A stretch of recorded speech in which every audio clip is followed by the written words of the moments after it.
seluk-beluk hutang.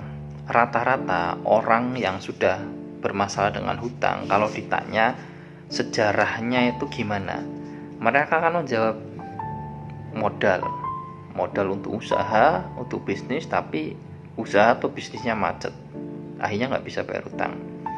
Pinjam karena untuk memenuhi kebutuhan pokok, karena cari kerja susah katanya ya, cari uang susah katanya. Kemudian apalagi judi online, nah ini yang paling parah, dan masih banyak lagi yang lainnya ya, sebab atau seluk-beluk dari masalah hutang piutang. Tapi sebenarnya bukan itu intinya ya, itu kan secara zohir saja ya. Kalau itu dikupas ya, kemudian akar masalahnya ini disadari ada, ketemu, maka hutang piutang beres. Tonton sampai selesai. Bismillahirrahmanirrahim. Assalamualaikum warahmatullahi wabarakatuh. Alhamdulillah wa syukurillah, la haula wa la quwata illa billah. Allahumma sholli ala sayyidina Muhammad wa ala ali sayyidina Muhammad, ya Fattah ya Alim, ya Hanan ya Manan ya Salam ya Arhamar Rahimin. Bapak Ibu, jumpa lagi tanpa bermaksud menggurui atau mengajari atau komentar, tidak, hanya sekedar berbagi saja. Jika ada yang baik silahkan diambil, jika tidak ada yuk abaikan saja. Nggih.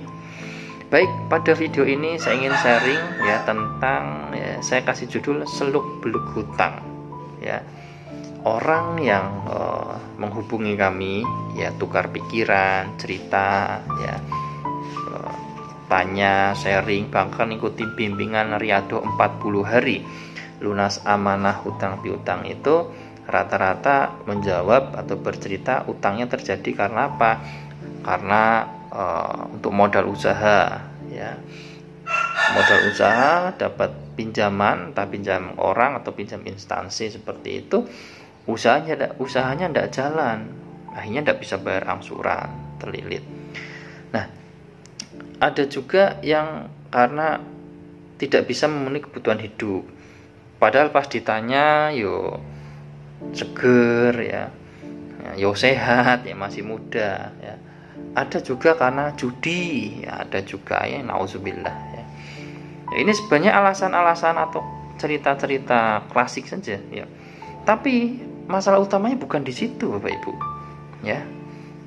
Di ranah mindset, di ranah skill atau keahlian, kemudian vibrasi dan juga spiritualitas. Contoh gini ya, ini orang yang utang karena modal usaha. Kenapa orang mau usaha kemudian kok cari modal, utang, pinjam? Karena dia fokus pada sesuatu yang tidak dia punya ya. Padahal untuk mulai usaha itu bukan modal, itu salah kaprah wes. Bisnis itu ya fokusnya profit ya. Maka nasihat dari Abdurrahman bin Auf ya kan begini, tunjukkan saja saya pasarnya ya, saya akan kaya pasti itu, gitu ya kan. Abdurrahman bin Auf loh, mulai dari tunjukkan pasarnya, mulai dari jualan kayu bakar sampai sugihnya luar biasa ya. Orang mau usaha, orang mau bisnis itu fokusnya profit, keuntungan ya. Nanti otaknya akan bekerja bagaimana cara mendapatkan profit ya. Ini setelah bulat pada masalah hutang, pasti kan cara membayar hutang. Dari pilihan kalimatnya aja udah keliru, cara membayar hutang, diganti cara melunasi amanah ya, atau cara membayar kebaikan. Hutang itu sebenarnya baik, tetapi kalau dikelola dengan baik ya. Ini ada perbedaan pendapat ya tentang hutang produktif ya. Hutang konsumtif sudah jelas salah, itu keliru ya. Hutang produktif juga ada yang mengatakan ya keliru ya, salah. Tapi semua itu tergantung bagaimana kita mengolah ya, pendekatan masalah ini, pikiran kita, perasaan kita itu ya. Lanjut yang tadi ya, orang sudah usaha pinjam ya, kemudian mumet ya, stres, tidak bisa bayar angsuran, usahanya turun ya, kinerjanya turun, akhirnya apa? Rezeki malah semakin jauh Bapak Ibu, karena terus mencari jalan keluar atas masalahnya ya. Padahal digeser sedikit mindsetnya saja udah beres itu. Contoh ya, nih digeser, Mbak, tadinya berpikir untuk bagaimana cara melunasi utang ya, dipikir bagaimana cara berkelimpahan, maka nanti akan muncul kreativitas. Secara lahir ikhtiar bumi ya, ikhtiar nyatanya ya, jalan, ikhtiar dunianya, tapi tidak melekat. Lalu apalagi tambah dengan ikhtiar batin, aspek spiritualitas ya. Nah itu. Kemudian apalagi judi, wah judi ini sudah kalah, sudah salah salah kaprah tobat lah, tobat. Saya tidak bahas judi ya, udah jelas-jelas dilarang kok main judi. Yang lebih lucu itu orang datang mengeluh ya, ngersulo, aku hidupku susah, keluarga berantakan karena judi. Iya, waktu judi tidak ingat, tidak mikir efeknya apa, kan lucu adanya. Tobat lah ya. Kemudian cari kerja susah, cari uang susah, uang kok dicari, kerja kok dicari ya. Kondisi Anda saat ini adalah hasil dari cara berpikir Anda, mindset ya. Keahlian Anda, vibrasi, ilmu rasa, batin Anda ya. Kemudian spiritualitas. Kalau mau penghasilan meningkat ya, update mindsetnya, ubah cara pikirnya, cara pandangnya ya. Kemudian apalagi, tambah skill, tambah keahlian dong ya.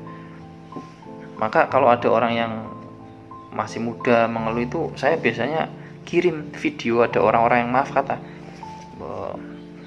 punya badan tidak utuh lah ya, ada keterbatasan, tapi mereka juara olimpiade, mereka menulis buku, mereka punya pasangan hidup yang luar, mereka punya karya luar biasa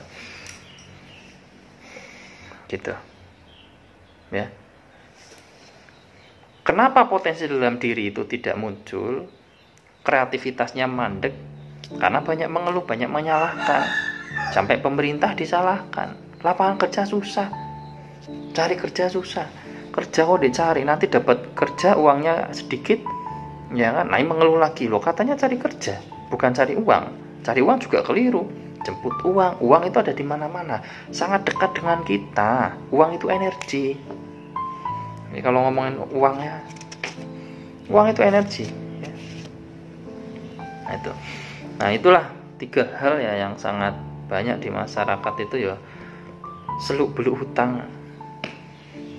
Hanya masalah cara pandang saja, keahlian, vibrasi, dan juga spiritual. Jadi ikhtiar lahirnya jalan, ikhtiar batinnya jalan, tapi tanpa kemelekatan Bapak Ibu. Guru kami mengatakan begini, sibuklah pada bagaimana berpikir dan berperasaan berlimpah. Kan tentang hidup makmur, hidup kaya, hidup sehat, hidup penyakitan ya, hidup berkelimpahan, hidup miskin, itu tentang keahlian menyemai benih pikiran dan perasaan. Kalau yang sering disemai benih pikiran ketidakmampuan ini, yang ganteng-ganteng, yang cantik-cantik ya, yang masih muda-muda, aku enggak bisa, karena yang sering dipikirkan itu benih pikiran perasaan, aku gak iso lek ngono, aku gak bisa lek gitu, gak bisa aku, bukan bidangku, bukan duniaku. Walah, ini loh, geser, sedikit saja geser, berlimpah. Bisa. Uang ada di mana-mana, rezeki ada di mana-mana, datang setiap hari, sangat berkelimpahan. Oke ya, jadi apa area mindsetnya. Nah, walaupun ada hal lain juga yang kalau dikupas itu, oh ternyata punya program di masa lalu saat masih kecil ya, yang tanpa disadari membawa kehidupan ke saat ini. Nah, dulu jadi dikupas-kupas dulu itu waktu masih kecil sering lihat emak, ibunya, bapaknya, orang tuanya berantem masalah uang. Misalkan, oh cari uang itu susah, mimpi-mimpinya dipatahkan itu kan, sembarang kaler lah. Nah itu yang juga menjadi program. Maka program pikiran bawah sadar atas uang, atas kekayaan, atas kemakmuran ya, mentalitas ya, itu harus diberesin dulu. Oke, dengan begitu ya realitanya nanti akan berubah.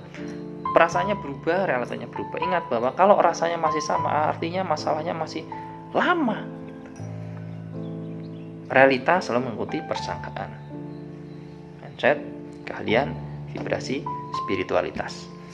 Semoga bermanfaat. Lebih kurangnya mohon maaf. Terima kasih. Assalamualaikum warahmatullahi wabarakatuh.